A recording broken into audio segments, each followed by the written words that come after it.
Pagi-pagi ibu memasak, menyiapkan sarapan untuk kita makan. Selamat pagi wahai anak-anak, salam kenal ibu ucapkan. Assalamualaikum warahmatullahi wabarakatuh. Hai anak-anak kelas 2, perkenalkan nama ibu Siti Hovifah. Ibu biasa dipanggil Ibu Opi. Pada hari ini ibu akan belajar dengan kalian semua ya. Apa kabarnya hari ini anak-anak? Alhamdulillah, sehat selalu, tetap semangat, Allahu Akbar. Ya, coba ya ulangi sekali lagi dengan gerakan. Apa kabarnya hari ini anak-anak?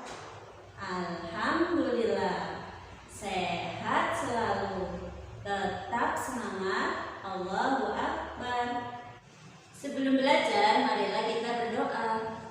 Berdoa mulai. Berdoa selesai. Anak-anak, hari ini kita akan belajar tema hidup bersih dan sehat di rumah. Setelah pembelajaran selesai, diharapkan kalian dapat yang pertama menyebutkan waktu yang tepat untuk mencuci tangan dengan sabun pada air yang mengalir. Kemudian yang kedua, menyebutkan 7 langkah cuci tangan. Kemudian yang ketiga, dapat menyanyikan lagu 7 langkah cuci tangan dengan memukul meja dan tepukan tangan. Kemudian yang keempat, kalian dapat membuat karya 3 dimensi yaitu topi perawat. Dan yang terakhir, kalian dapat melakukan gerak lagu 7 langkah cuci tangan. Hidup bersih dan sehat di rumah salah satunya dengan cara menjaga kebersihan tangan kita, yaitu dengan cara mencuci tangan pakai sabun pada air yang mengalir. Setiap hari kita melakukan banyak hal, yaitu seperti memegang hewan peliharaan. Kemudian tangan kita juga digunakan untuk membersihkan pada waktu kita buang air besar dan buang air kecil. Kemudian anak-anak juga sering bermain tanah atau pasir. Kemudian juga anak-anak juga sering membersihkan sampah, misalnya di sekolah membuang sampah atau di rumah dan lain sebagainya ya. Dari kegiatan itu semua, kotoran dan kuman itu dapat menempel pada tangan kita, sehingga kita harus mencuci tangan kita dengan sabun pada air yang mengalir. Apakah anak-anak tahu waktu yang tepat untuk cuci tangan pakai sabun pada air yang mengalir? Ya, benar sekali. Sebaiknya kita mencuci tangan pakai sabun pada air yang mengalir, yaitu 1. Sebelum dan sesudah makan. Kemudian yang kedua, setelah dari toilet, yaitu setelah kita buang air besar dan buang air kecil. Kemudian yang ketiga adalah ketika setelah kita bersin atau membuang ingus pada waktu kita misalnya lagi pilek ya. Kemudian yang keempat adalah setelah bersentuhan dengan orang yang sakit. Yang kelima yaitu setelah kita membersihkan atau membuang sampah-sampah. Kemudian yang keenam adalah setelah kita bermain tanah ataupun pasir. Kemudian yang terakhir yaitu ketika kita memegang hewan peliharaan. Dengan menjaga kebersihan tangan, kita akan terhindar dari kuman penyakit yang dapat menyebabkan kita sakit. Mari kita menyanyikan lagu cara mencuci tangan versi lagu Lagu Ada 5. Kita akan menyanyikan dengan cara memukul meja dan juga tepukan tangan. Memukul meja dan tepukan tangan juga dapat disebut dengan musik ritmis. Alat musik itu ada alat musik ritmis dan juga ada alat musik melodis. Alat musik ritmis adalah alat musik yang tidak bernada, tetapi dapat menghasilkan irama. Contohnya rebana, gendang, drum, dan juga maracas. Alat musik ini dimainkan dengan cara dipukul atau digoyang-goyangkan. Alat musik melodis adalah alat musik yang memiliki nada dan melodi. Contohnya piano, gitar, pianika, seruling, dan biola. Alat musik ini dimainkan dengan cara ada yang ditekan, kemudian ada yang dipetik, kemudian kemudian ada yang digesek, dan juga ada yang digoyang-goyangkan. Anak-anak, setelah kita tahu pengertian dari alat musik ritmis, sekarang kita akan belajar mempraktekkan musik ritmis. Musik ritmis yang bisa kita dapatkan dengan mudah yaitu dengan cara memukul meja dan tepukan tangan. Bunyi yang dihasilkan dari memukul meja adalah bunyi yang kuat, sedangkan bunyi yang dihasilkan dari tepukan tangan adalah bunyi yang lemah. Bunyi kuat adalah bunyi yang terdengar jelas oleh telinga kita, sedangkan bunyi lemah adalah bunyi yang hampir tidak terdengar jelas oleh telinga kita.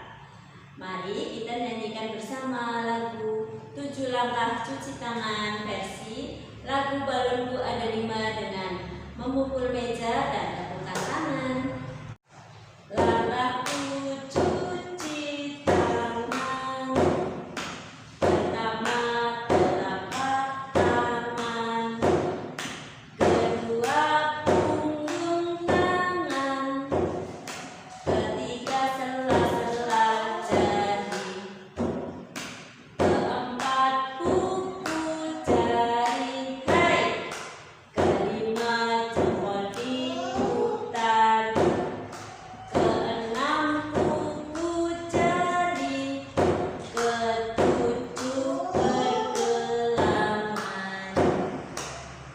Anak-anak, jadi kita harus rajin mencuci tangan kita pakai sabun pada air yang mengalir agar kita terhindar dari kuman penyakit yang bisa menyebabkan kita sakit. Kalau kita sakit, kita akan pergi ke dokter ataupun perawat terdekat yang ada di puskesmas atau di tempat prakteknya ya. Pada kali ini kita akan mencoba membuat topi perawat. Topi perawat adalah karya seni 3 dimensi. Karya seni 3 dimensi adalah karya seni yang mempunyai dimensi panjang, lebar, dan tinggi.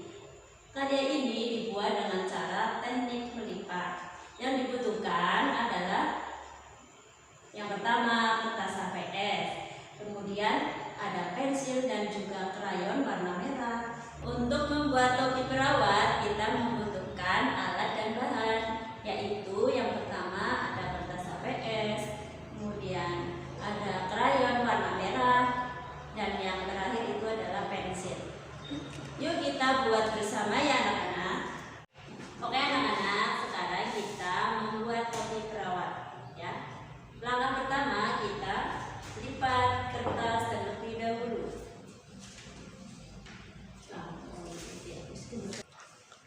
Langkah kedua kita lipat menjadi bentuk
Kalau tidak, Ibu akan mengakhiri pembelajaran pada hari ini.